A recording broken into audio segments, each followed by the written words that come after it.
Welcome to this week's episode of the Nero Show. In today's episode, sad times as a pro race is still using homophobia in their race promotion.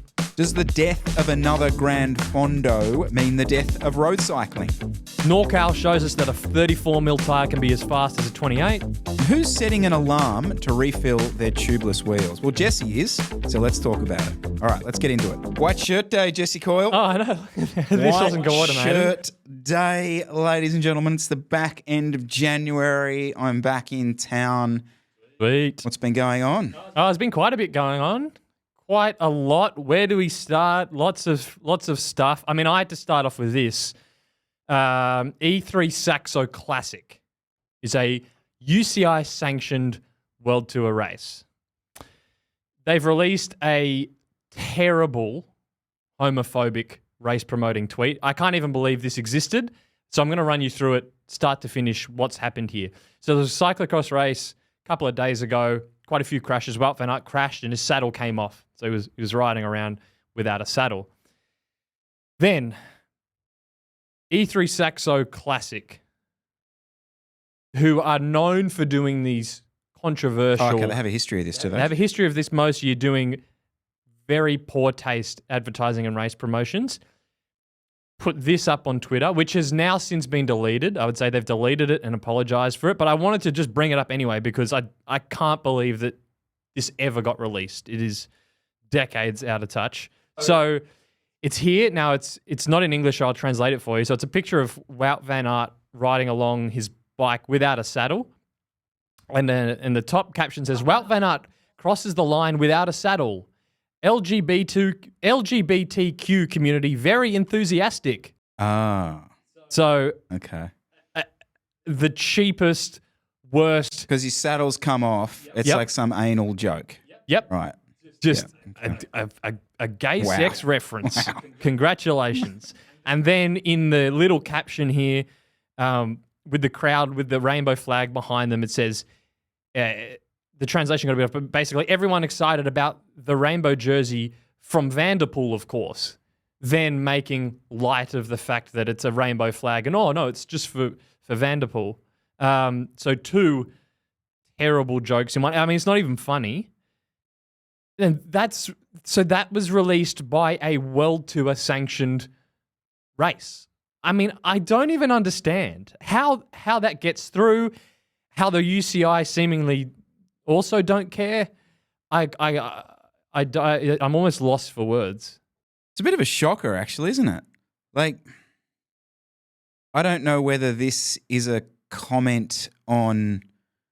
Oh, I don't necessarily want to go too far down that route, but like, yeah, I mean, there is how do I put this? There's a stereotypical Belgium cyclocross fan, and yeah, this probably plays into that, which isn't great. Doesn't make an excuse for it, but it's so there hasn't been any sanctioning for that. Seemingly, all that happened was they put it on Twitter.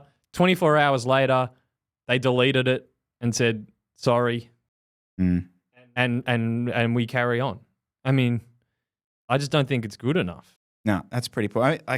It's got the UCI in there. Yeah. So the dumbest thing is, in the image, it's got the UCI World Tour logo because it's a World Tour race. How the UCI the UCI should just scrap the race from the World Tour as far as I'm concerned. I don't even know how apologizing. I mean, it just should never go out ever. I mean, and then will the UCI do anything?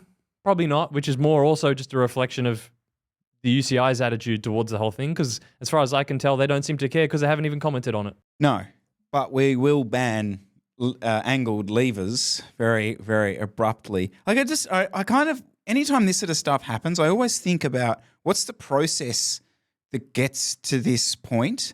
Like I know with social media and everything, like some of those barriers come down in terms of the checks and protocols that go into place for things to happen. But I just can't imagine, like, surely this has gone beyond. This is, okay, so it's clearly been drawn by this Bart van Bigham guy, bottom left. Yeah. So he's obviously the artist. So Yeah. The creator is not the person who has published this. No. So there's at least 2 eyes that have seen this at some point.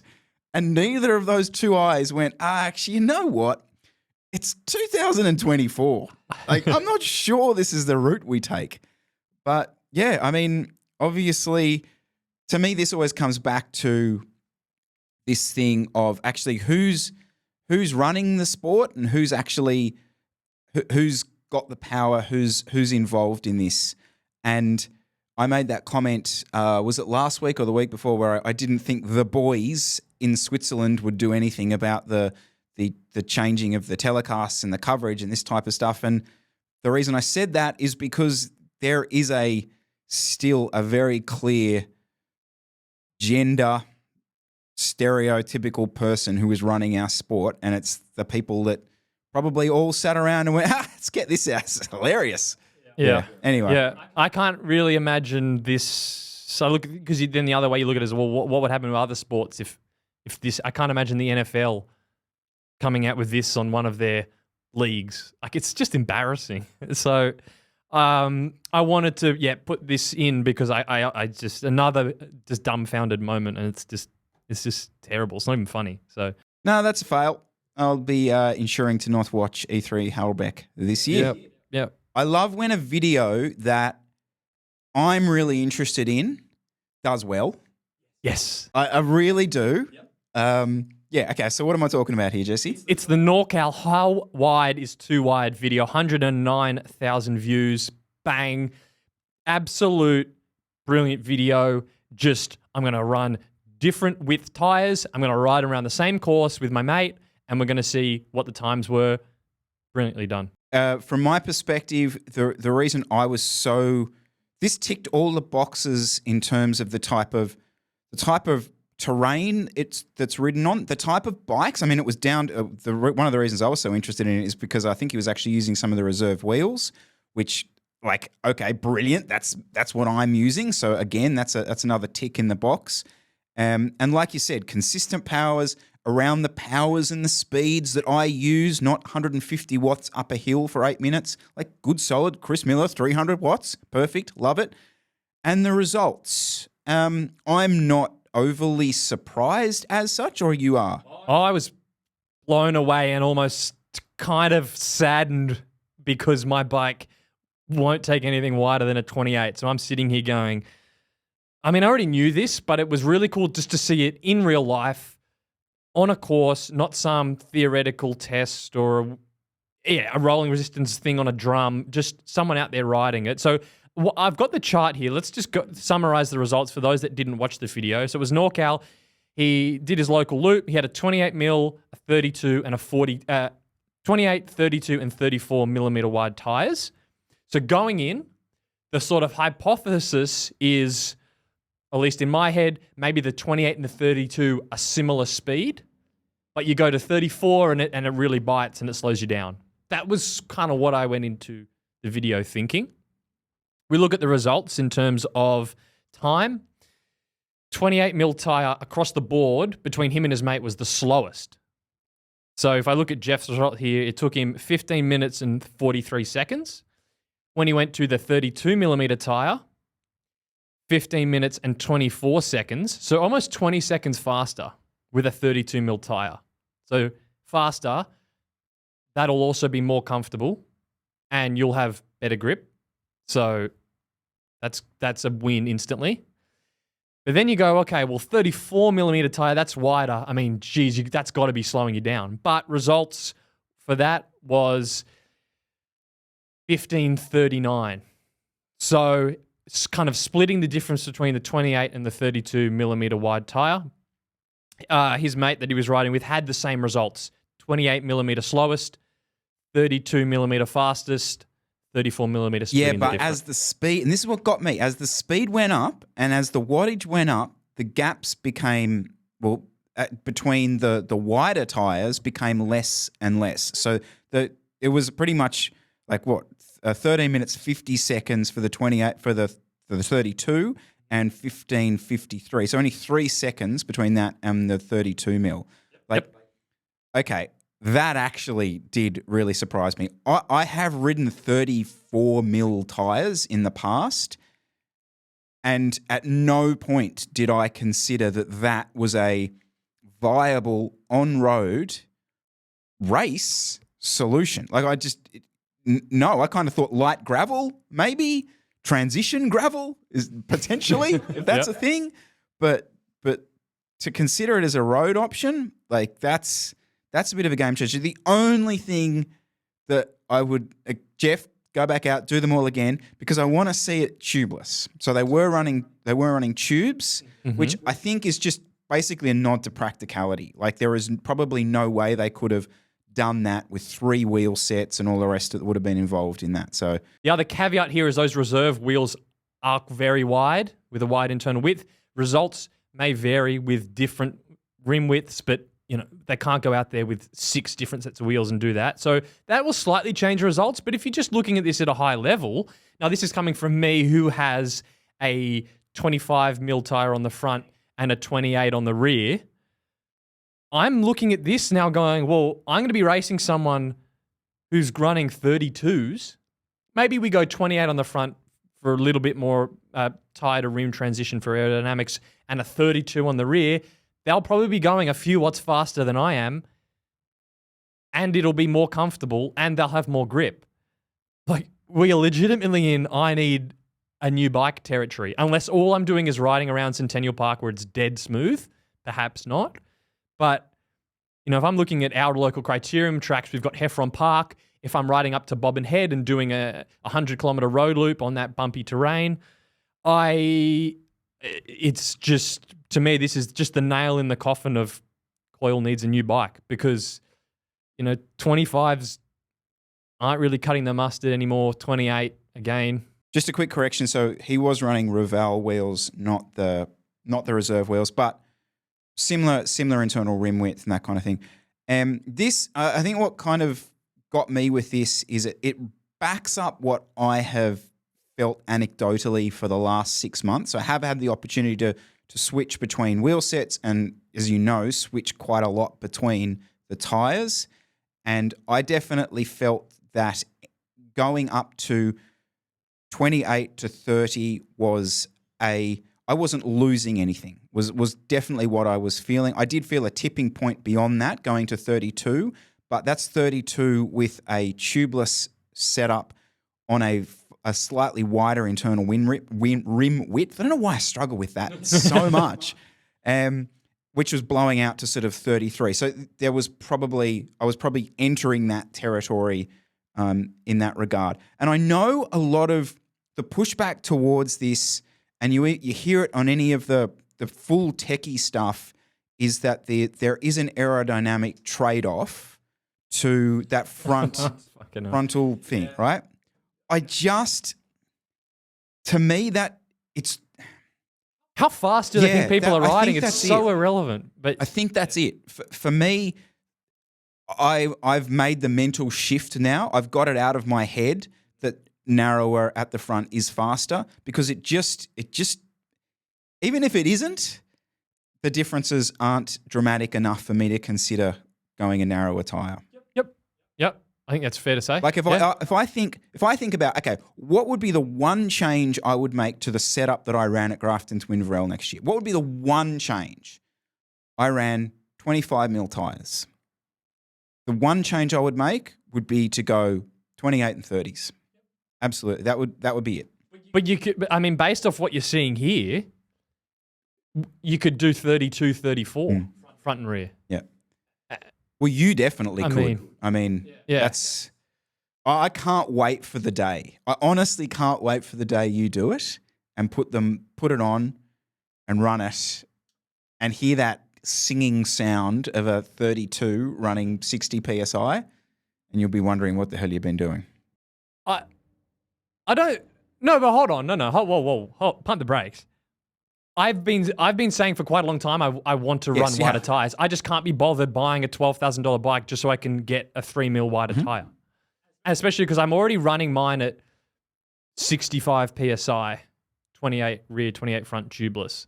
So I'm doing what I can with my current setup to get closer to that. Obviously, when I eventually do it, it'll be a big jump. Am I going to buy a new bike just to do that? Look, if this was 6 months ago, I'd say hell no. This video from NorCal, it's almost to the point where I need to get a bike that will fit wider tires. Unfortunately for me, that's going to have to be a disc brake bike. And I'm just going to have to eat the downsides of that because, I mean, the results speak for themselves. I'm not saying you've got your head in your sand, like pretending. I know the realities of what you're saying financially. I'm just purely saying I just want to be there for that first ride that you do. And I just can't wait to see, well, what's it going to be like? What's it going to be like? That's actually- I know it's going to be good. It's going to be so freaking buttery smooth and I'll be going just as fast and it'll be amazing. What's also good about this is it does put some numbers and some results out to, because we're all really bad at feeling sensations on a bike. And the reality is when you do have the 55 PSI on the fatter tires, they do, in certain circumstances, feel slower, quote unquote. Yep. And it's kind of reassuring to see this, especially across the different speeds. And it was interesting hearing someone talking about how slow the Pro Peloton has been to move across. And it hasn't been the engineers and the technicians that have been dragging their feet. It was the riders dragging their feet because they didn't like the feeling of the wider tires because they wanted the like seat of the pants, tubular, 120 PSI. I'm fucking rocking here, boys. Like that means I'm racing. Yeah. Like now we are seeing the reality of that in actual data. Yeah. So it's cool. Yeah. I just to back up what you said, it was cool to hear them say in their testing in NorCal's video that it didn't feel that fast, but then they have the numbers directly side by side and then you can take what you want out of that. And it's, good lesson, I think. I was kind of thinking about like how this affects people's, well, we've always had this discussion about how this affects bike reviews, right? Because, this is such a tangible sensation on the bike. I would love to hear from someone like, that Warren Rossiter guy, that bike rider guy. He's like been reviewing bikes, I think since we were in nappies. He's the Don. He's the OG of bike I reviews. would love to get his thoughts on this because so much of the chat about how a bike performs, he's got that history, that residual feeling of sensations about certain geometries and things like that, how it plays out, and whether he kind of thinks that doing this makes all bikes feel the same. Does that make sense? Because I kind of feel like if we keep saying this, like if you put the 55 PSI into an Aeroad, an S5, a SL8, whatever it is, can you really tell the difference? Is that a good thing? Or is maybe that's a bad thing, that they're just some sort of homogenized sensation? Now, speaking of bike reviews, Jesse Coyle, I am, well, they called our bluff on it, didn't they? So the Merida have announced the Sculptura 9000 was selected by yours truly as the bike of the year. Nero Cycling Show's Chris Miller picks the Sculptura 9000 as the bike of the year. Quote, "The bike I ended up choosing was the Merida Sculptura 9000. I would happily ride this bike." Quote. And This is scroll a little fantastic, bit isn't it? further down and there it is, the Nero Show Nero approved badge. Yes. The badge that we were taking the piss out of Biker or Giant for just slapping on. Well, Merida called our bluff and they've slapped the Nero approved logo on the Merida 9000. And to say, after careful consideration for Bike of the Year based on many characteristics, Chris Miller of the Nero Cycling Show mentioned. And then there we go. I love this for a couple of reasons. Firstly, that wasn't a joke pick. No. You legitimately 100%. think it's a good bike. So that was you, and for the reasons that you laid out, that was legitimately your bike of the year. Yep. This is now the funniest. How do I even? What's the best way to describe this? Almost highlighting the laughable nature of Bike Radar's bike of the year, and pointing out really how funny that is because it's basically just someone there's picked it after riding it once.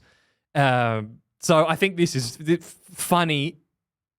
Also, it's a good bike, and I love that they get what we're doing and they've run with it. I think this is hilarious and really good.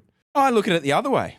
I'm Okay. actually I think what they've done is they've picked up on the fact that we were pretty detailed and I thought well researched, well enough researched for what we came up with.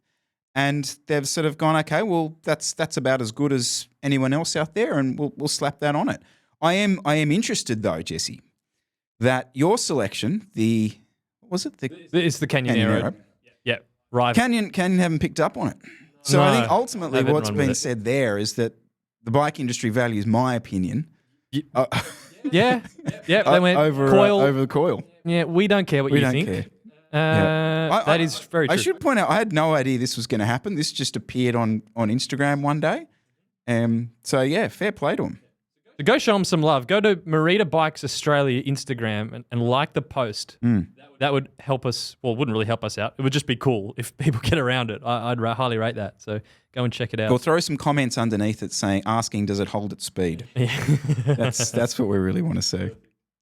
So I was watching a bit more because you made a comment there last week. It's like where's the Tour Down Under content online, et cetera, and I was having a sniff around YouTube and discovered a channel down there. I think it's called like Racing in Adelaide or something like that. And he does some crits down there, which is good. I always enjoy watching those. And he did one there where he was doing the car park crit, I think we're calling it. Yep, the Oakley Car Park Climb, so- presented by Wilson Parking. Yes. So essentially, you all start at the bottom of a car park, you race to the top of it, 3 people each race.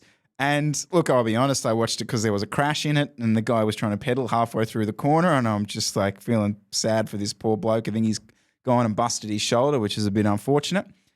So I sent this on to you harmlessly, sort of thinking like, oh, maybe we could chat about pedaling through corners. You've taken this a whole other route. This is a depressing reality of the state of road cycling in Australia. All right, lay it on me. Full, yeah. Lay it on me, Jesse Coyle. Can I just say it? Like, for those that aren't aware, the Tour Down Under is in Adelaide. You've got the pro race, and then there are all these periphery events for people to get involved in. So the Tour Down Under run group rides. That's one of the things. There's a few other things going on. So there is the Garmin-Wollonga Hill Time Trial. Mm-hmm. There is the video you're mentioning here, riding circles around a car park. Group rides, as I mentioned, you've got the Rattle Gravel race. It's the first year that was run. And then you've got a family ride for the kids. There is one event missing this year that has been there most of the other years, and that is the Grand Fondo. The Tour Down Under Grand Fondo. It's called the Booper Challenge Tour. It's been on most of the other years from what I can remember, and that's scrapped this year. So if you're a roadie, you're going to the Tour Down Under, doing a Tour Down Under branded supported event, you can ride around a car park, do a gravel race, ride up Wollonga Hill. That's it. Now, why I think this is sad, I want to go through some numbers and just kind of show the reality is, because we did talk about this last week about how many people do we think were at the Tour Down Under and things like that. So firstly, the Wollonga Hill climb, one of the main events. Firstly, Wollonga Hill, for those that don't live in Australia, haven't been to Adelaide, is not in Adelaide City. You have to drive, really. If you're going to do a Wollonga Hill climb, you have to drive there. You'd have to warm up and do it as a separate event. You can't really ride out, do it seriously and ride back. It'd be like a 160K day. So in the hill climb, I looked up the results. There was 65 men and 14 women finished. So that as an event is just a joke. It does nothing for participation. So that's basically a complete waste of time.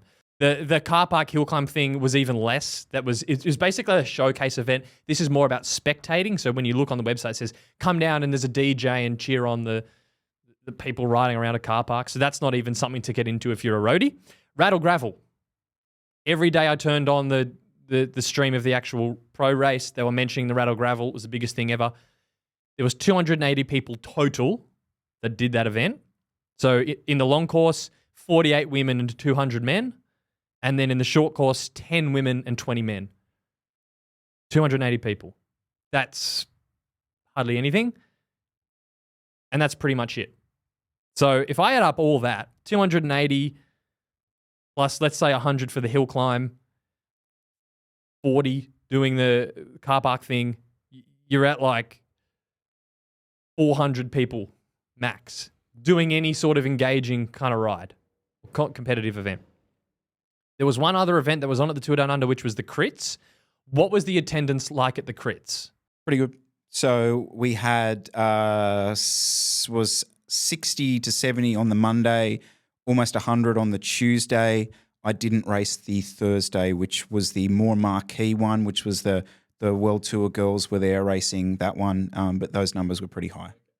What, did you get an eye on any of the lower grades, the B grade, C grade? Similar-ish numbers, yeah. They had lots of grades going on. Okay, so we'll say 50, 60 per grade, 4 grades. Yep. That's for the men. Yep. So let's say 400 men raced, and let's say about half that did for the women. That's 200, that's 600. So the crit was probably the most attended event out of any of them over the thing, and it's not even part of the Tour Down Under. It's literally run by the cycling club. It gets zero promotion, pretty much. What's your issue here? Because I've got stuff I want to say. Get to your point. I'm going to get to the point. The big point here is the Bupa Tour in 2023 had 1,700 people do it. Starts in Adelaide. You ride the World Tour stage, finishes back in Adelaide. Back in 2019, it had 2,864 people finish it. My point being, what is happening to road cycling? I mean, the Tour Down Under from a road attendance is dead, and even most of the people attending have nothing to do. There's no Grand Fondo. If you're into road cycling, what do? Or ride around a car park and crash in corners. Do a gravel race, which is really hard to get access to because you have to have, or you got to get a gravel bike, and then what tires, and then all the equipment side. I don't think gravel is good for participation. You want to do a road event, you go buy a 105 road bike at your local shop and put some GP5000s and off you go. Or you do a crit, which isn't even part of the Tour Down Under.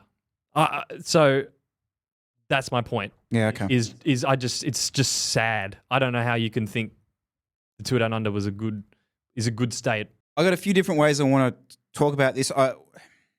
Okay, so anecdotally, it's interesting you brought up the Bupa because I ran into actually the 2 days that I was riding home from the crit, I ended up riding home with just a couple of random people and we were talking. They didn't race. They'd just come down to watch it. And just as it happens, those people were mentioning that they always come down to Adelaide to do the ride. They just call it the ride. And I was sort of asking, what do you mean? Like ride out to the stages? And they're like, no, we do the challenge ride. That's why they come out here. It's something they train for. Essentially, it's probably something that you've seen a little bit in the past with some of your athletes.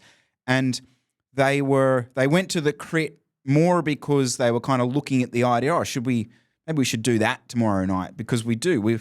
You're on a cycling holiday, you kind of are looking for disciplines to do and that sort of stuff. And I know people will, I think, take some of this chat a little bit the wrong way in the sense that we're almost like gatekeeping these other elements of the sport. It's not that at all. In fact, what we're sort of suggesting is the most open and inclusive event to do is the mass participation road bike. I don't want to do. I regard myself as a pretty experienced cyclist. I don't want to race a car park. I saw this guy clip a pedal. I know how dangerous that is. That's not something that's going to go and get thousands and thousands of people to do, because it is. It's pretty dangerous. So anyways, coming back to these guys, they were sort of saying, look, we're just sort of meandering around now. That's why they end up going on a lot of these activation rides with a lot of the brands, because, well, that's what there now is to do. Now, the gravel. But they're not competitive. No, it's just they're not competitive. Fluffing around, which is good, fine to do a couple of days. So this was a pilot. This is a proof of concept for this particular event. It was limited to 300 people.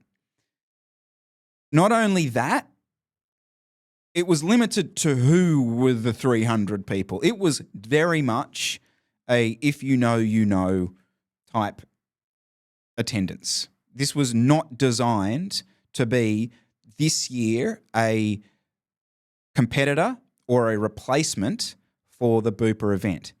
Will it has, I know for a fact, SRAM want this to be a replacement to that event in the future. To the Booper. To the Booper. So We're talking absolutely. So this is how is that a replace? Okay. this is the mindset of those brands that are putting the money into this. I can guarantee you that is where they want you to go when you're going to Adelaide. That's what they want you to do. Now, the practicality of that is a total shit show. Can I start? No. Realistic. No, because I saw this in reality. I saw the guys who were going down to do gravel, ravel, bavel, okay? And they were there for the week. So what did they do? Well, drive a van with 6 bikes? Some of them brought 2 bikes. Some of them brought their gravel bike and put road wheels on it. Some of them are... Look, the reality is that most of these guys are, if you know, they also know people who know they know, and they get bikes from people down there. So the practicality for the actual everyday standard punter is a total shit show, especially when you're down there to... The main reason you're down there, one of the reasons you're down there is to do great road rides, follow the race and that kind of stuff. You can't really be doing that on a set up gravel bike. I'm with you. I'm not bashing the event. No. It's a good high-level gravel race in Australia. I followed it. They had really good coverage. They did. You told me about this. You're like, check the Instagram stories. They've got a motorbike, race updates. It was brilliant. Mm-hmm. But that's not a punter event. It's so inaccessible. You need all this gear. Most of the population in Australia live in the major cities. There's no gravel in Sydney. So how are you going to train for it? Everyone road rides. So you go to Do It Down Under to watch a road race, and there's no mass participation road event. And now it's, you can go and do rattle gravel. So you got to, then you need all the equipment. You need a second bike, or you can do, okay, whatever. You do take your all road thing, sure. It's just this sort of little microcosm of Tour Down Under was a reflection of the changing kind of big pull and tug of the cycling industry at a higher level, because this is just like, what is going on? We don't know for a fact whether rattle gravel was the reason for the Booper non-start. Maybe that's just pure coincidence that this year there's no Booper, and it also happened to be the year that completely separately this gravel event takes place. I'll be very surprised. And I can already read the comments. They're going to be like, get over it, dinosaurs. This is where the sport is headed. It's a dead end. It's a bridge to nowhere. No one's getting into gravel. You know how many people ride bikes? You go into Centennial Park on a Saturday, there's hundreds of people. There's more people in Centennial Park on a Saturday morning on a road bike than did rattle gravel or would do rattle gravel. So, but there's nothing for them. The Grand Fondos are dying up. The road race is dying up. You go to the biggest road event in the country and there's nothing for you except racing around a car park or doing a crit, which is also, look, I'm a crit guy. I'm all for it. It's not it's a massive leap to go and pin a number on a crit. And now we're being sold gravel race. It's just not going to end well. It ends with the sport shrinking. It's a massive cycling event, but the reality is that the finances for this come from the tourist board. This event entirely exists for those pretty shots of the coast in the middle of summer, and poor old people in Europe are looking at these images of kangaroos bouncing along beaches, and you know that's any cycling event that ever gets off the ground in this country is because of a tourist board got behind it. And I think the reality, they're going to see the images of people riding gravel around the McLaren Vale vineyards, and they're going to go, you know what, we can push that. We can push that pretty heavily going forward. So I don't know. I hear you that the practicalities are a dead end, but I I think the writing, as we're going to see in the comments, is on the wall. Yep, probably is. I think it's just sad. It's just, yep. I've said my bit. I do want to mention this. So what was the split from men to women riding the gravel thing? In the long course, there was 48 women and 200 men. I've never seen so many. I mean, it's come off the wrong way, but I've literally never seen so many groups of women riding bikes as I did in Adelaide last week. It was phenomenal. There's I know people want to push that gravel is more inclusive and all this sort of stuff. It's bullshit at the moment. Like, chicks on bikes are happening. It's really, really happening. Big groups of them. And they want to go do events as well, just like the blokes do. It just seems like, why now shovel everyone off-road when the demand's there? It really is. Like, one of the first things people will say is, but it's on the road. It's really hard to close the roads and it's so expensive. So gravel's more accessible for that reason. Does that hold water? Where is that? Is that just the reality? Or is it not? Is that just a cop-out cheap excuse and we just need to do better? Certain circumstances, I think that's probably true. But to allow for how many people did you say did Booper in 2019? 2,800. There's no way you could get those sort of numbers on an off-road course and have it be safe. That's the other thing. Like, I mean, part of that Booper thing is you went down the freeway at certain points. So it was closed, obviously, but it was like incredibly safe and an awesome experience and very, very, very accessible to everyone. Like, if you're the last rider in a 2,000 wave of gravel riders going through a McLaren Vale forest, I know you get this thing of like, there's no cars, so it's far safer. Really? Like, imagine how rutted out and shat on that bloody course is going to be. Imagine if it was a bit wet too. I mean, again, that's why it's good as a race. It's just a bucket of crap as a mass participation event. It doesn't work. So it's just going the wrong direction, and that's my piece done. So that's what you got when you sent me a video of blokes running around the car park. You did mention it though, and I want to say this again. The way they did the coverage on Instagram story for the Rattle Gravel thing, that is all you need to do, people. Like, that was brilliant.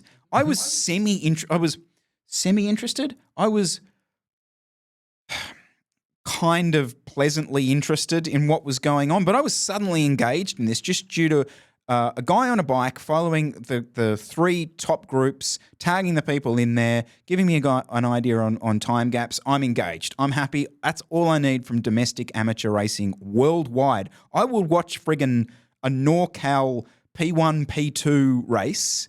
Legitimately will watch that if it's just covered like that. Happily. And I'll end up knowing who the people are. Like, and he's on an S5. Oh, shit. Okay, cool. 100%. I will ingest that. I don't need bloody 3 helicopters following. What? Yeah, no, I thought it was really good too. And plus, it's brilliant because they tag all the riders in it. The riders share it. It's the easiest organic exposure you're ever going to get. So they hit the nail on the head. And so I know I just said it's a bridge to nowhere for mass participation, but as a race, they're doing all the right things, and there's nothing bad to say about it. They nailed it that way. It was mentioned non-stop. All I heard about was Rattle Gravel, so hats off Rattle Gravel team, because I get the Valtteri thing, gets them on the project, all good, but I felt like you don't even need that. Like, what they did, which was, as we said, get the photos, get the live race footage, tag the people, and then you just get 300 people all of a sudden flooding everyone's social media with the cool pictures of them doing this event. That's all you need. And it floods out really well. Yeah. I've been seeing the same thing locally. So we've got a time trial in Sydney run by Manly Warringah Cycling Club, the West Ebb Time Trial. I did it maybe 5 years ago, but this thing is like taking over. The entries are almost full, I'm pretty sure, that they're nearly selling out because the time trial's on a Sunday. By a Sunday night, there's a Facebook album with all HD photos for free with the Manly logo in it. West Ebb Time Trial, good quality by a good photographer. It's up there. Then you've got 100 people sharing the photos for you. You don't need to pay an ambassador to come to Westhead, use my code. You don't even need that. Pay a photographer to cover the event, and bang, you're in. It's quite smart. Yeah. A little bit of kit chat, maybe some pro cycling stuff, then just some generic bits and pieces as well. We talked about the Visma Lisa bike kits originally, Yeah, didn't we? like it. You didn't I like. didn't like You it. didn't like it. I will just say one thing that I don't know whether it's just the overall. It's funny how it's not until you see those A kit in the color palette of the rest of the peloton, but that Visma kit is definitely more of a, what's the right word? Like the yellow is more of a canary yellow. It looks more fluorescent. It's way more fluoro. You could, if you squinted or if you had like an SD television with like a few grains in it, you would swear that it's got a bit of fluoro in it, definitely. And it pops out of the peloton quite noticeably, which is weird because the yellow that's on the bikes, I don't know like where they're at with painting bikes and stuff this year, but the yellow that's on the bikes looks like the older yellow or the more gold yellow, mustardy yellow. And so it's not that it doesn't work, but there's clearly a new kit with older bike logo-y type thing. I don't dislike it. From just a pure professional cycling, I mean, I'm not going to go buy the kit, for God's sake, but I'd say commentators are absolutely loving it just from the actual visual part of it. Mm-hmm. What did you think of the Bora kit? I was hyping this when they released it, and people were like, "Oh, it's hideous! It looks like an Australian jersey." I thought it really stood out in the bunch. I'm backing my call there. I think it looked really good. Yeah, the bit of yellow helps because that was always the thing with it. It was like so toned down that it was kind of hard to spot. Helps that I don't know that maybe might need a few more races because that team that they took to Tour Down Under, the guys in that team were like twice the size of everyone else. You asked me the day before or one of the days before one of the sprints, like, who do you think today? I'm like, well, who else was going to win? Like his lead out are legitimately twice the size. Even just walking up and down, you're like, oh, they're all 12-year-old boys.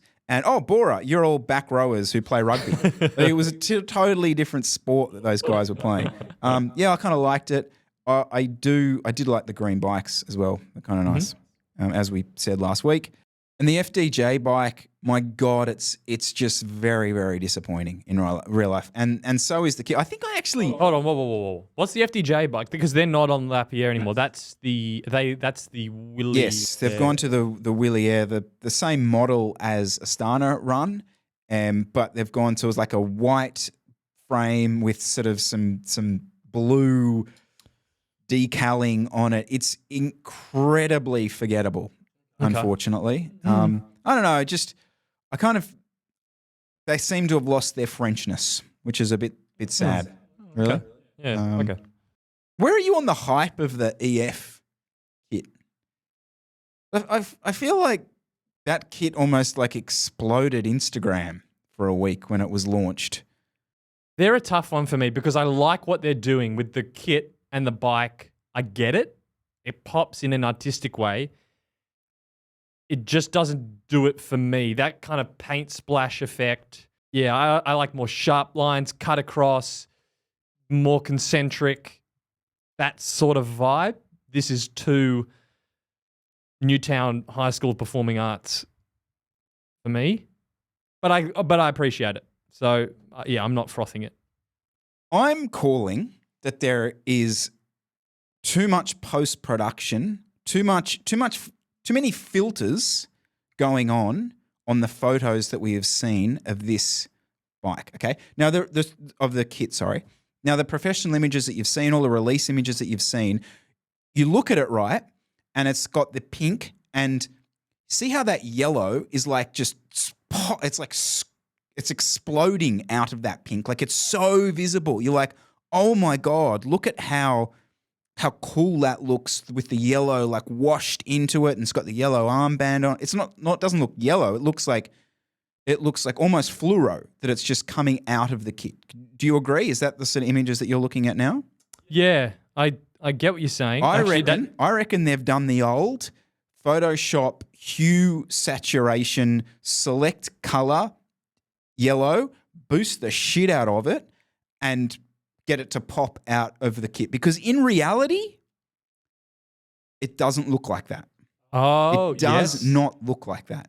Yeah. It looks nice. It's one of those kits you look at it. I mean, I'm looking at this image at the moment where it's GCN's news article where they release the kit, and the rider behind the girl in front, like you can see the yellow in the kit, like just coming out of it. It doesn't pop out like that. Like that is way too enhanced for what's actually going on in real life. It's quite a washed out look when you sort of see it in real life. Yeah, okay. I get what you mean. Yeah. Do you reckon that's a plan of, look, we're going to pick two colors that are going to pop when we oversaturate post-production? Well, I mean, it looks amazing when they do that. Like that's the whole skill of that, because normally you would not be able to like get yellow to come out of pink like that. It just would sort of blend into it. So yeah, I would be very interested to see people's real life opinions of that kit, like standing next to it, not a photo of it, whether they think it's so exciting. That said, I like it. It's just more that I kind of, when I saw it in real life, I was like, oh, is that? Oh yeah, it is. There it is. There's the yellow. Only other one I wanted to mention was the fellow YouTubers, the Tour de Titema Unibet new kit. Any thoughts on that one? I was conflicted on this because I really liked the bike. I think what they did with the over outlining of the logos was quite cartoonish and looked cool and popped, so I rated that. But the actual kit, yeah, I like it. Nah, it's massively disappointing. You're dead right. The bike is amazing. The bike has got to be one of the best paint jobs I've seen in a long time. And it's like you said, they've got like a pop art effect on the logos, and the colors are really cool. I don't know why they just didn't do that on the jersey. Like, just do that, and you would have had a really, really awesome kit. Like, so they've gone for, well, firstly, I don't really like that color of blue. It just looks like a Stana from the front. yes. And then just the rainbow sort of fadey band thing. Yeah. Like there is no rainbow fadey band on the bike, so I don't know why you've gone and done that. There's a really cool pattern on like running through the bike the whole way. Like it's not just blue and white. I don't understand why you just didn't do that. And okay, is it going to be visible? Like maybe that's why you put the yellow in. Well, no, you'd do it the other way around, wouldn't you? Because the shoulders and everything would be if you're going to play the visibility card, now you're just running baby blue on the shoulders, which, as you all know, that's pretty much all you're ever going to see when you're looking at the kit front on. Sorry, the photos I was looking at of the kit were when they're riding. It looks worse when it's just them standing. I've got the image carousel now of the jersey just with someone standing in it, and yeah, it doesn't even carry through across the front. We had that one year with Nero that the printing didn't line up. Maybe they're going to get that changed, but on the left-hand side, it doesn't match the side panel. Oh dear. Yeah, that needs some work, I think. Disappointing just because the bike's so cool. You know? That's all. They could have done better. I don't know whether this is 50-minute club or where we're at the moment, but I just have an admission to make. I didn't realize this. Okay.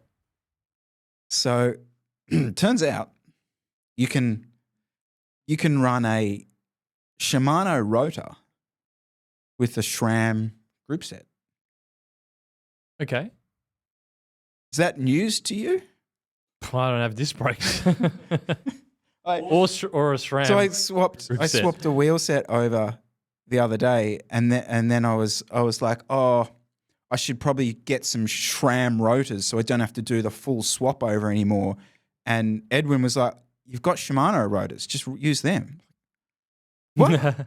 What do you mean? What is this, 2008? The stuff that's cross-compatible? Like something actually works from one to the other? I was like, and it was a borderline, like, he was kind of embarrassed for me that I didn't know this. But like, it makes, why would they be different? Yeah. But then, so there you go.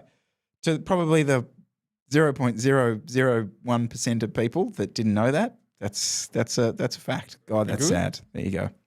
Any other maintenance tips, Jesse? I feel like a maintenance tip is a great, YouTube thing to do. Maintenance update from Jesse Coyle. What do you got? Anything? Probably not really, do you? Do you set an alarm to update your sealant? Or do you just pretend that it doesn't ever dry up until the point where you get a flat and then you go, shit, my sealant's dry? I do not set an alarm. No. How do you know when to top it up? I would just top it up before an event or something that I know that I need it. Yeah, that would be my... I don't even know how regularly I should be doing it, to be honest. Read the directions. Read the instructions. I'm on a new sealant system. Ooh. Yep. So it's a two-part job. It's the Silka thing and it's got that foam in it. Mm-hmm. So you put that in first. Mm. But you have to put that on directly into the tyre. It doesn't fit through the valve hole. So you put that in to begin with. It's been good so far. But then you go part 2. They're all labelled. It's all done. And then you top it up with this... it's like liquid only. There's none of these fiber foamy bits in it. So then you do that at 180 days, I think it was. You just top it up with that. So I got the alarm. I've got the full setup. So I got an alarm on the phone. So at some random day at a random time in probably 2.5 months, it's going to say, use part 2 of the sealant. And you just go, but you just go through the valve hole. Because that's the problem I had with the other sealants was even the non-Silka one that has the fiber in it, just even regular sealants, I've always struggled to get them through the syringe to put them in. Or you do the dropper thing and then it's going everywhere and you never really knew how much you got in. Whereas this one, because it's relying on the foam that's already in the tyre, in theory, it should be easy to get in. And that's what I'm running now. One of the things I picked up when I was in Adelaide, Svelo people gave me, I'm a sellout. Ooh, sellout. Okay. What's the word? Shill. Yep. Shill to test some Fillmore valves. You heard of these things? Fillmore. So these are they're essentially a valve with no core in them, and they therefore do not block. So there's no residual. You're not getting the blockages in the core where you then you try and pump it up and it won't. The friggin' pump blows up off the thing, and it's an absolute pain in the ass. These you don't need to do that. Because there's no valve core in it. But, and this is the big but, you can't so when you're setting them up tubeless, you can't pump the sealant through the valve. So you have to do the old school, put the sealant in the tube, or in the tyre, then close the tyre over and pump it up. So isn't that the same as what you do with a normal valve? Well, no, normally the way I set a tubeless up is so the valve and the tyre are all mounted, and then I inject the sealant through the valve. Yeah, so I'm just confused. What's this valve adding? There's no valve core, so that it doesn't get blocked. That hasn't been an issue for me. I don't really find the valve core gets blocked. Oh, really? Yeah. I'll often get blockages. Oh. Yeah. Like when you're going to inflate, you're like, oh, it's not really, or you try and deflate nothing and it clogs. Yep. Oh, okay. Yep. I haven't run into that issue too much. Although I am on Fillmore reserve wheels, Fillmore tubeless valves. It does say Fillmore's self-clearing poppet eliminates clogging by breaking through sealant buildup. Plus, it's compatible with tyre inserts for free flowing. And he's got here a syringe, and this guy in this photo is injecting sealant through the Fillmore valve. The other thing with the no valve core is it's meant to be some sort of like high flow thing. So to get the seat. They're meant to be really easy to seat. Okay. Yep. So that'd make it easier with the floor pump when you're doing the because it's all going through with a lot less resistance. And so there's no, and the practicality of this. There's no like little turny knob. You know how you have to screw down the valve core. You actually have to keep the lid. I was going to say, how do you shut off the flow? So you keep the lid. Ooh, that's a bit So cupboardish, isn't it? Well, Is that a valve covers coming back in fashion then? Okay, I'll have to go dig mine out of the bin. I threw them out. Okay. So if you see someone with valve covers, they're probably cooler than you because they've got Fillmore valves. Okay. I like this. Little cheeky, make your life easier innovation of something you already had in there. Can someone at Reserve double check that for me? Because that it says no clog. And the picture of the guy is putting that is my penis pump that I use. I thought we were done with okay. That's my tubeless syringe, exactly the same one. Okay. And I was told I wasn't allowed to do that. So can someone just clarify that? Because if I'm allowed to do that, that's it. Go. Well, it does say no clog. But you may clog the actual. Your issue might not be the valve; it might be the syringe clogs at the entrance to the. Maybe you're right. Where it goes to the tube. Anyway, let's stand by. We got big issues. We got to get to the bottom of. All conversations end with tubeless, don't they? Ultimately, all conversations end with tubeless, unless you're riding for Cafetus. You got anything else? I got nothing else. Nothing else? So I think that might do us, Jessica. Thank you very much for your time. Thank you. We'll see you next week. See you then.